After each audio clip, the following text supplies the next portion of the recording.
তো? আমি জামা কাপড় তো ঠিকই আছে, আর তুই তো আমাকে 500 টাকাই বললি, আর আমি তো তোকে 500 টাকাই দিলাম।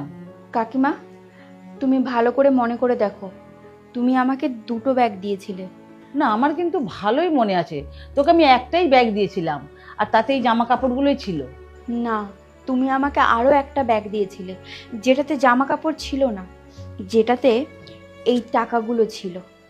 এই টাকাগুলো তোমার, তুমি রেখে দাও। কি বলছিস তুই? এ টাকা তো আমার নয়। কাকিমা, আজকাল তুমি সব ভুলে যাচ্ছ।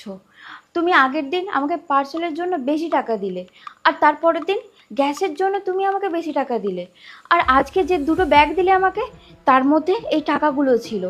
তুমি হয়তো টাকাগুলো রেখে ভুলে গেছো। তোকে তো আমি বলছি, তোকে আমি একটাই ব্যাগ দিয়েছিলাম, দুটো ব্যাগ দিইনি। তাহলে আর টাকা আসবে কোথা থেকে? ওটা আমার টাকা হলে আমি নিয়ে নিতাম, ওটা আমার টাকা নয়। কাকিমা, তুমি একবার ভেবে দেখো, আমার কাছে এতগুলো টাকা আসবে কি করে?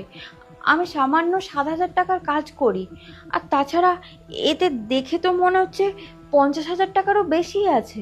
আমার খুব ভালোভাবে মনে আছে, তোকে আমি জামা কাপড়ের ব্যাগটাই দিয়েছিলাম, আর ওটা আমার টাকা নয়। আর তোর টাকা নয় তুই যদি মনে করিস, তাহলে ভগবান তোকে যে কোনোভাবে ওই টাকাটা পাইয়ে দিয়েছে, ওটা তোর কাছেই রাখ। কাকিমা, তুমি একবার ভালো করে মনে করে দেখো এটা। আরে, লোকে টাকা পেলে খুশি হয়, আর তুই চিন্তা করেই মরে যাচ্ছিস। এই টাকাটা তোর কাছে থাকলে তোর কোনো পাপ লাগবে না, টাকাটা তোর কাছেই রেখে দে। কাকিমা, এবারে তুমি আর আমাকে ভুল প্রমাণ করতে পারবে না, কারণ আমি আমি সবটা ভিডিও করে রেখেছি। এই দেখো। আচ্ছা কাকিমা, তুমি এগুলো কেন করছো বলো তো? সেদিনকার পার্সেলের টাকা বেশি দিলে, তারপর গ্যাসের টাকা, আর আজ এতগুলো টাকা। তুমি আমাকে কেন দিচ্ছ এই টাকাগুলো? কেন বলছি বুঝতে পারছিস না? তুই যখন তোর বাড়ির লোকের সঙ্গে কথা বলছিলিস, আমি তখন তোর সব কথা শুনেছি। দিদি, দিন দিন জামাইবাবুর অবস্থা খুব খারাপ হয়ে যাচ্ছে। আমার মনে হয় একটা ভালো হাসপাতালে ভর্তি করা দরকার। সবই তো জানিস, কি করব বল?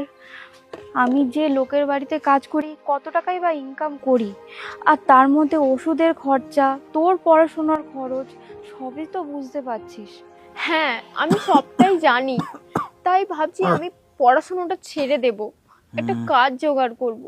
তুই বার কত একা সামলাবি বল? কি উল্টোপাল্টা কথা বলছিস? আমি তোকে এই জন্য এত কষ্ট করে পড়াশোনা শেখাচ্ছি, যাতে তুই যে কোনো একটা কাজ করে নিবি বলে? আমি তোকে কষ্ট করে পড়াশোনা শেখাচ্ছি যাতে তুই একটা বড় জায়গায় কাজ করিস, যাতে তুই একটা বড় অফিসার হোস। কিন্তু দিদি, আর কতদিন? জামাইবাবুর শরীর খারাপ, এমনি জামাইবাবু 6 মাস বাড়িতে বসে আছে। তুই ওষুধ খরচা, সংসার